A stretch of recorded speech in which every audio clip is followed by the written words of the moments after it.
Special. I am your co-host, Samadani. Ruslan Aslam. And first of all, let me say the NBA bubble has been amazing. We've seen great games, almost all of them going down to the wire, but the level of competitive spirit has not gone anywhere. It's still there. All the players are going all in, and it seems like it's just regular basketball. Even though it's in Orlando in a bubble, it doesn't matter. It's regular basketball, and players are going into it. Do you Now, think he plays sloppy still?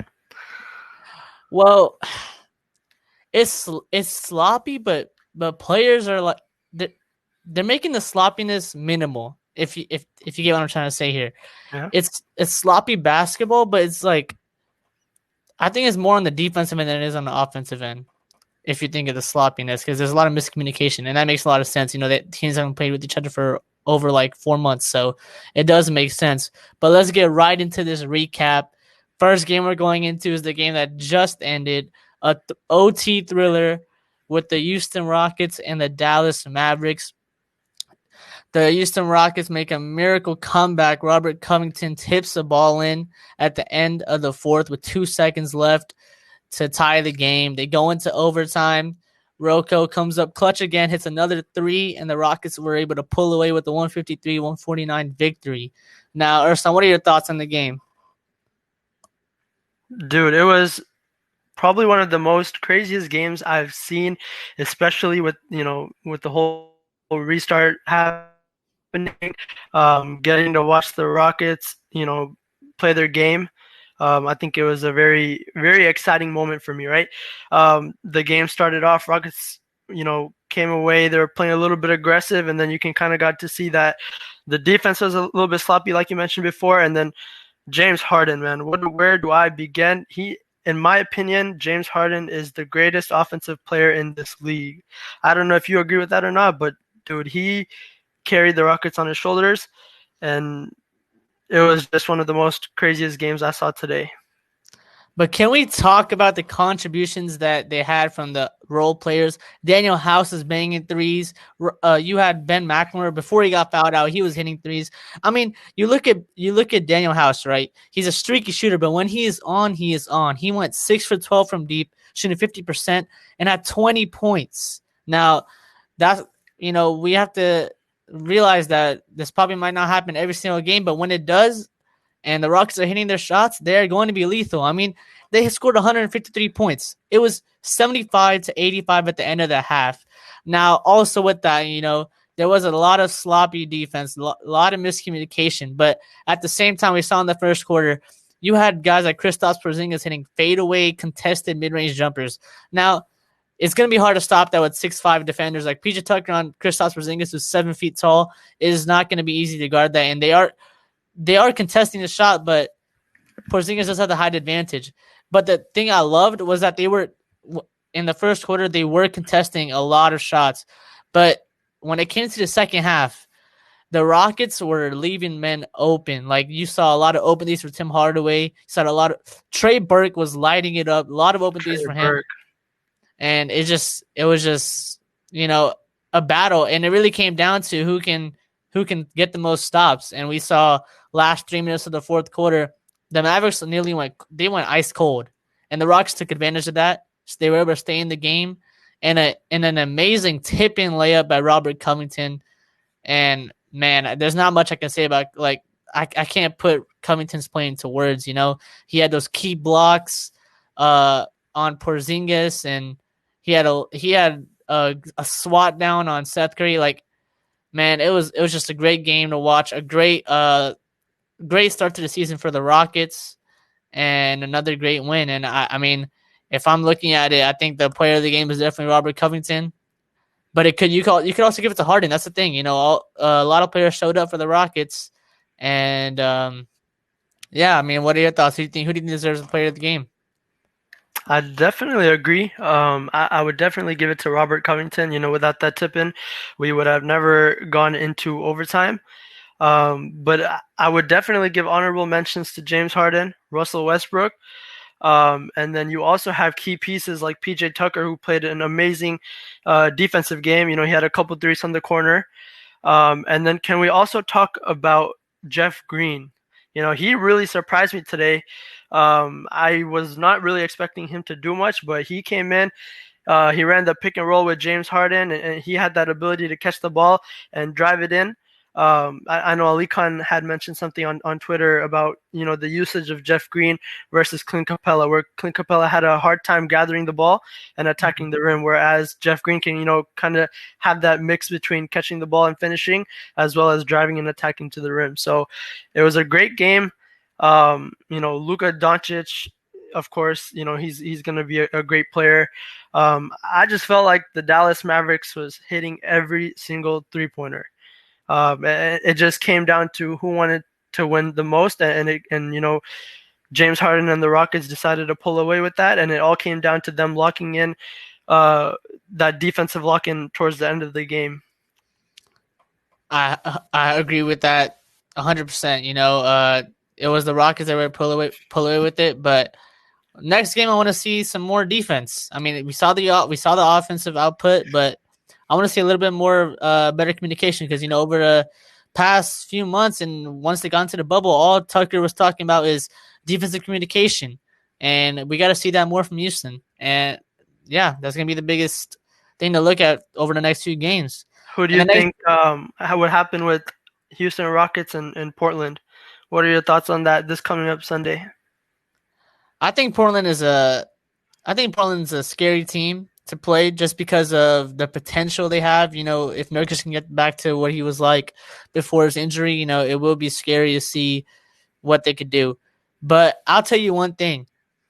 The Rockets do not want to play the Mavericks in the playoffs. They do not want to see the Mavericks. Because if you think about it, the Mavericks are one of the top offensive teams in the league. And the thing about the Rockets, when you're playing a guy like Porzingis, it is not going to be easy to stop them, because Porzingis is 7'3", and he can shoot. We saw that tonight. He can shoot lights out, and he has that post-up mid-range off the backboard, off the glass. He just hits everything in the mid-range, and I don't see a way the Rockets to stop that, but we'll see how that goes. And, yeah. So let's get into the next game we got that we're going to be recapping. The Boston Celtics versus the Milwaukee Bucks. The Bucks were able to pull away with the victory, 119-112.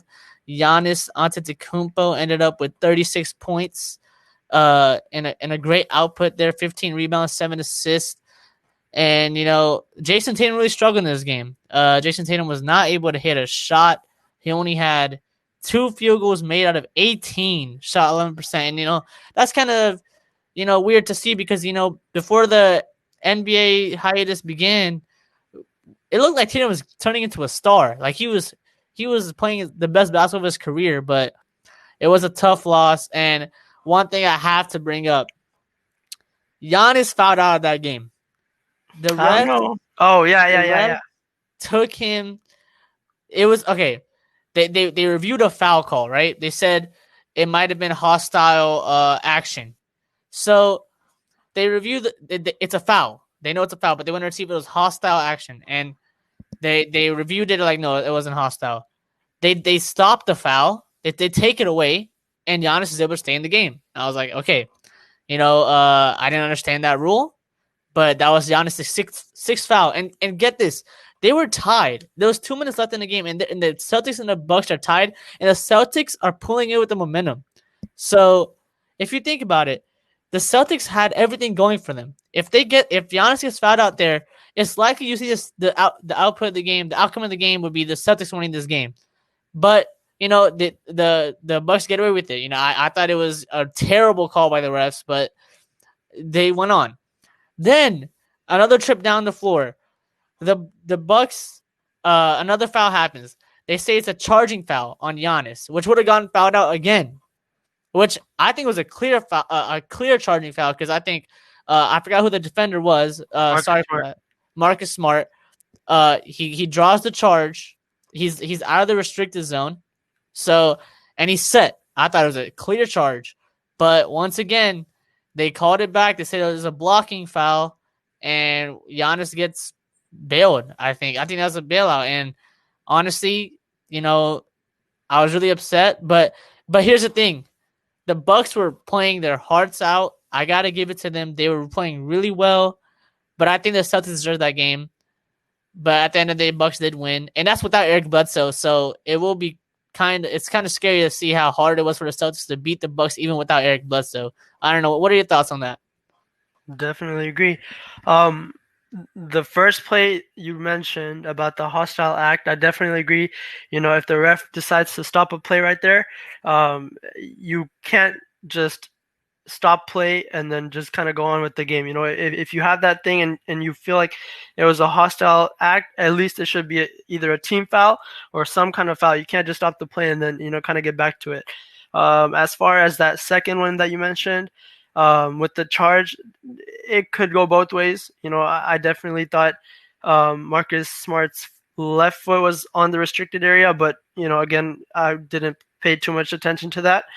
But no, like you mentioned, Giannis and the Bucks came out. They got going, and it honestly came down to the wire, right? Jason Tatum was having a hard time getting going. Um, and then let's talk about Chris Middleton. He had 18 points for the Bucks. And like you mentioned, Eric Bledsoe not being there for the Bucks, and just to kind of see how good that they were doing without Eric Bledsoe, it's going to be a sight to see when he comes back and he kind of gets into that rotation. Let's see. Marcus Smart had 23 points, right? And then Jaylen Brown also had 22. So I mean, I just thought, yeah, Yeah, but man, I think what really killed the Celtics game was just what killed the Celtics the most this game was Jason Tatum's play. I mean, you can't be the starter of the team and go 2-18. Like that cannot happen. I understand you're playing in a different playing field. You're not playing at your home court anymore.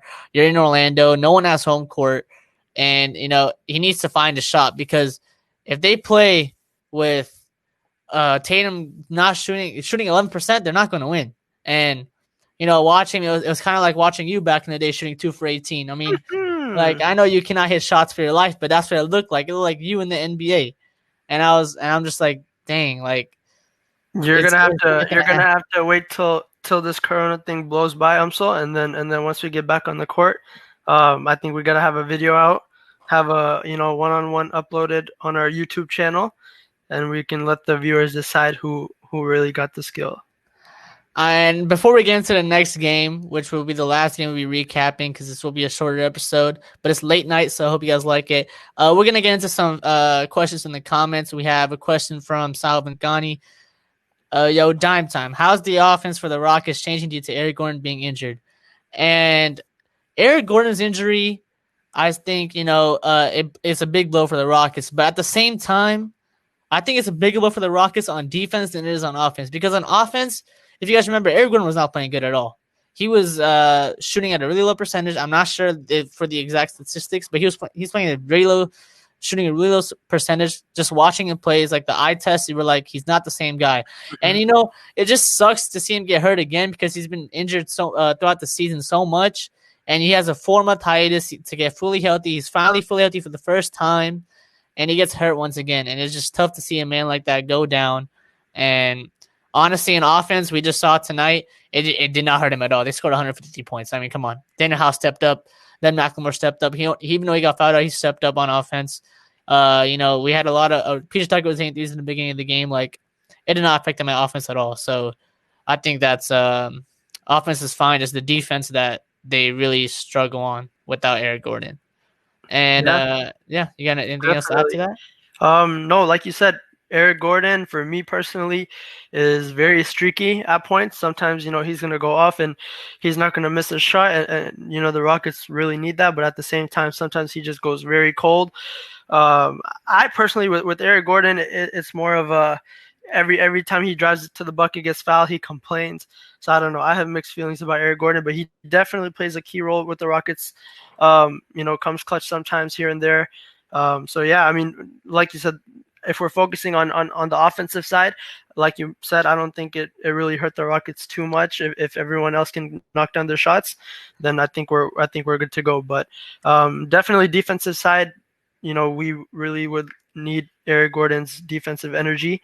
So yeah, but other than that, I think we're fine without him for right now. And when he comes back, it's gonna be in time for playoffs. So hopefully he can be ready and good to go. And next question we're getting to, we're gonna do two more questions, and this is one of them from Zul Sakiani. Why don't the Rockets lock in a defense the whole game like they did the last 3 minutes in overtime? Look, Harden, like I forgot to mention this, but Harden was doing a lot of late contests, and he was just in the middle watching, just watching people shoot. And I thought, I didn't see anybody call it on Twitter, but I was watching the game, and I'm just like, Harden, man, you got to get out there and contest. And I saw Russ doing lazy contests. I saw Harden doing lazy contests. It was like, you got to put more effort into the defensive end. And if you're gonna allow your opponent to score 149 points, you're not gonna win every single time. It's just not gonna happen. You gotta. I mean, the Rockets. If we look back, the Rockets are playing pretty good defense when they switched to small ball in the regular season. They were ranked number 10. So, I mean, to see them do this bad on defense, but I mean, surprisingly come out with the win. I mean, if they could hit 153 points every single game, I don't think the defense would matter. But I doubt that. So, yeah, they got to lock in their defense the whole game. It can't be the last 3 minutes in overtime. Totally agree with that. And yeah, no, we have to. The Rockets have to play good defense throughout the game if we want to get far into the playoffs. The Rockets have to lock in, and just like they did in the last 3 minutes, they're going to have to lock in throughout the whole entire game. Another thing I wanted to ask you, Umsal, we saw Boban come into the game for, I want to say, stand up and catch it. He just stood up and did layups. I saw that, man. So how do you think the Rockets are going to tackle that issue when they play teams like the Lakers with Anthony Davis, Dwight Howard, JaVale McGee, even LeBron with such a tall lineup? How do you think the Rockets are about to tackle this? Like you said, Boban only played, according to NBA.com, they only played 4 minutes.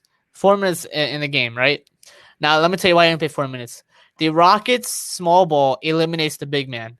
Because you think, look, when you have players like, you have a 6'5" PJ Tucker, you got 6'7" Robert Covington, you got 6'5" Harden, 6'3" Russ, and you got 6'5" Daniel House, 6'6", 6'4", I'm not sure. But look, these are all fast players. Boban is not going to be able to contest Covington that much, because if Covington's running on the court, I don't think Boban's gonna be able to keep up with that. And think about it, the Rockets are one of the highest paced teams in NBA, so they can be running down back and forth. And I just don't think Robert Covington can hold on to that, and that's why this Rockets small ball system is happening. They try to eliminate the big man. And think about Anthony Davis, he's different because Anthony Davis is a generational talent.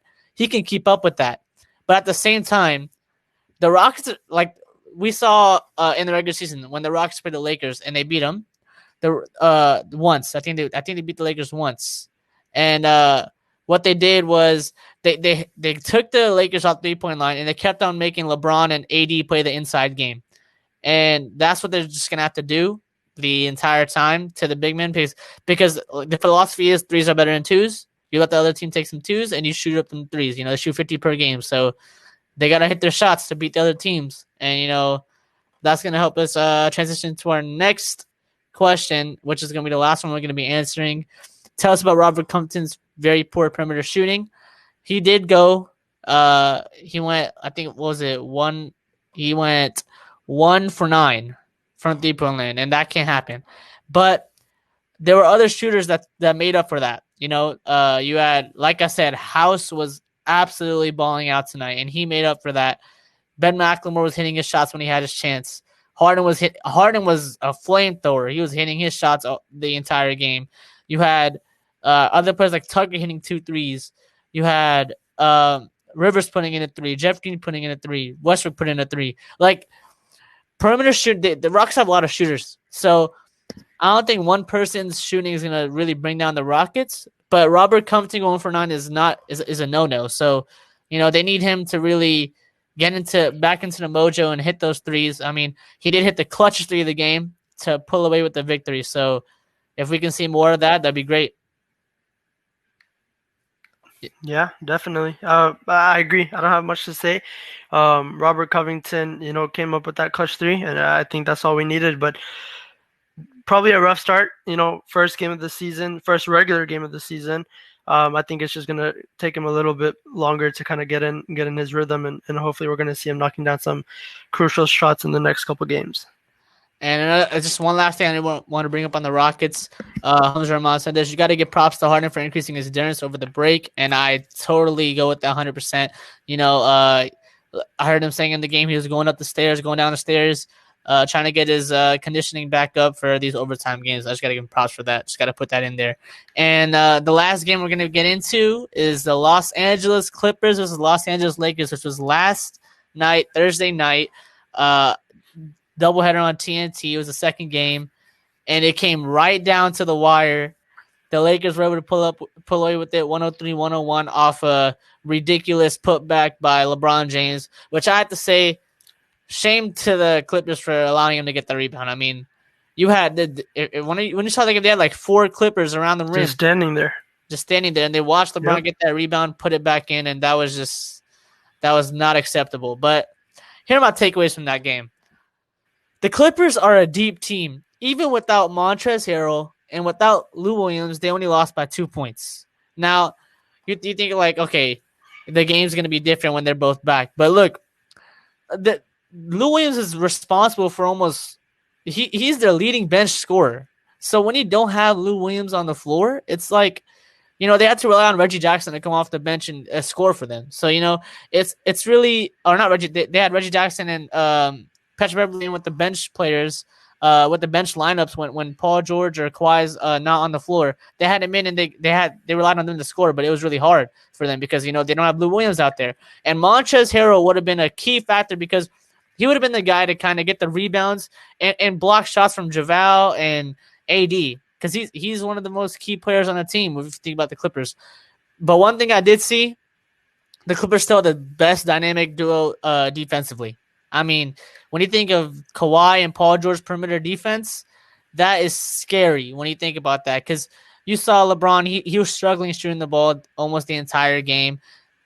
He only shot 31% with 6 for 19, but he did hit the clutch shots. And LeBron's defense down the stretch really got them that victory, which you got to give it to him. But my takeaway is that when the Clippers have their full team, and I know the Lakers are missing Rondo, and when LeBron's on the floor, their minus numbers are terrible. But when the Clippers have their full lineup, and the Lakers get Rondo in the playoffs, I'm taking the Clippers just because the Clippers, what they showed me last night was they will not back down, and they are a very deep team. And the Lakers, outside of AD and LeBron, and maybe Dion Waiters at times, streaky, they don't got anyone to create shots. Elite shooters. Let me tell you who the Clippers got. The Clippers got Kawhi Leonard. They got Paul George. They got Lou Williams. And they got Reggie Jackson at times when he's streaky. He is streaky, but you gotta remember, Reggie Jackson's a starter. He was a former starter on the Pistons, and he was a great player on the Thunder too. So he's always going to be there for scoring. So what are your thoughts on that? I guess for me, it kind of goes down to the second unit, right? Of course, we're going to have the two starting teams for Lakers and the Clippers going to go head to head, and then it's really going to come down to who can produce more off the bench. With Lakers, you have players like Danny Green, or sorry, not Danny Green, Kyle Kuzma also sometimes coming off the bench. You also have Danny Green. All these bench players that are going to come in and produce those points. And plus with LeBron, with the way that, Frank Vogel is going to work with his rotations, I honestly think that, with Anthony Davis, LeBron James, I just think it's going to be a lot to handle for the Clippers. In a 7-game series, I honestly don't know who would take this, but I would definitely have to go with the Lakers just because of LeBron James and solely LeBron James. And LeBron pairing up with Anthony Davis it's gonna wreak havoc, and I just don't think that Kawhi Leonard and Paul George are going to be able to stop those two. You also have to understand these are two great defensive teams. They're both top 5 in defense. 100%. So I think it's going to be a defensive battle, but I think it's also going to come down to who's going to be the better offensive team. And when I look at the Clippers, they have great offensive weapons, and I think Lou Williams is really just the deciding factor between these two teams, and I think Lou Williams is going to bring it, and the Lakers got to be ready for that. So we'll see how that goes, and that's going to cap off our late night special here on the Dime Time. Thank you guys for tuning in. Follow us on Twitter at the Dime Time Show. Follow Ursulan on Twitter at UrsanUsum00, and follow me on Twitter at umso_Madani. So yeah, great games so far. We look forward to seeing some more great action in the NBA, and we'll catch y'all next Friday.